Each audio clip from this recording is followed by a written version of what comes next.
This is the Punchbowl, scaled and captured by the Army's 2nd Division. Now we can drive up along this road built by the engineers with a convoy of trucks carrying supplies to the men holding these mountains. This road is zeroed in by enemy guns, and it's a hard climb up here, even for trucks. It ends against the steep wall of the mountain, where a human assembly line takes over. They move the rations, ammunition, and barbed wire. Move in as much as they can in case the road is closed by enemy artillery or deep mud. That happens frequently.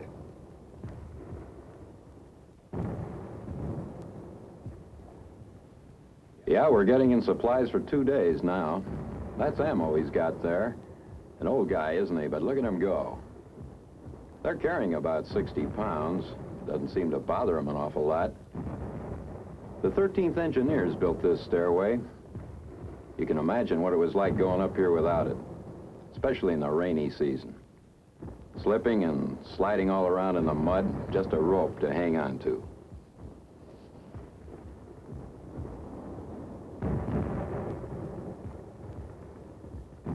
Well, this is the first step, but the line companies are 2,000 feet straight up from here. But we've got the next trip made. Leave it to those guys and the engineers.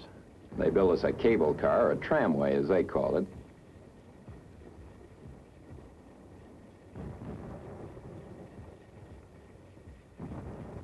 This sled carries about 400 pounds of load. It sure saves a lot of backs. And here's the control dugout. They're alerting the guys at the top of the hill. Some GI truck back in Busan is missing a good 2-lung engine. You think of a better use for it?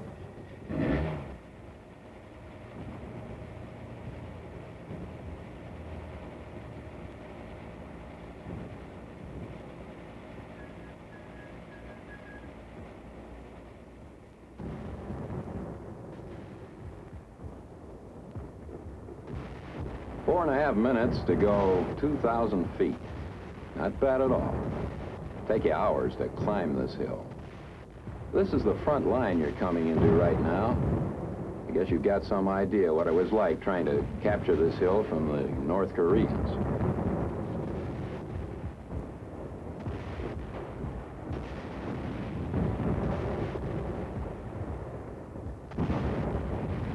We have to keep a chiggy line up here, too.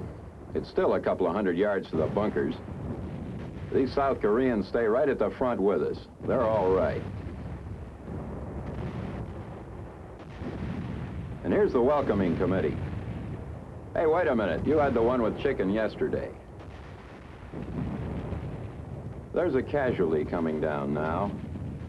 In the beginning, we had to carry our wounded all the way down the mountain. This tram's a godsend. It sure saved a lot of lives. Now we can get our wounded out of here fast.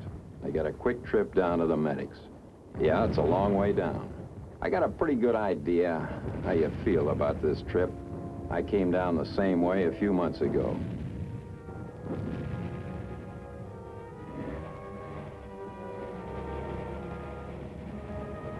Four and a half minutes in the air, all alone, nothing but sky to look at. You keep wondering how badly you're hurt.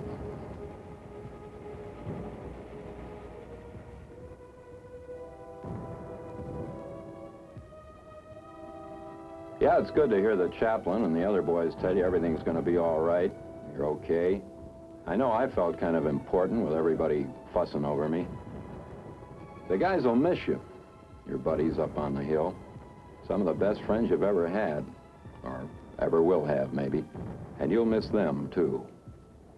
Funny how you think you'll never get hit, and then it happens. And they're taking you down a hill, feeling kind of dazed and scared, too.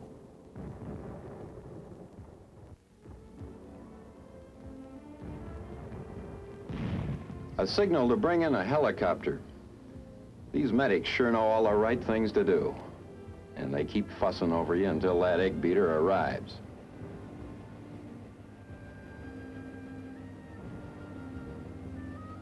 Boy, when you're hurt, the sound of these babies really boosts your morale. You know they're going to get you out of here fast to a hospital.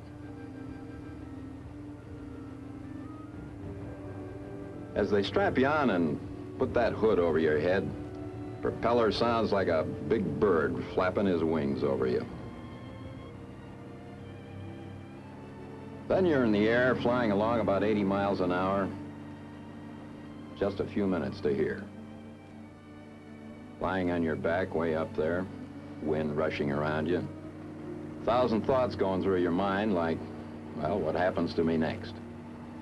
And then you feel yourself going down into a different kind of world, far from the front lines, where it's quiet, where there are beds, white sheets, yeah, and nurses, American gals, to look after you. Right about now, well, you wonder how your folks will take that telegram from the Army. How does it begin? Something like, "We regret to inform you." You wish you could be there with them then. Let them hear you say, "I'm all right, and don't worry. They're treating me good."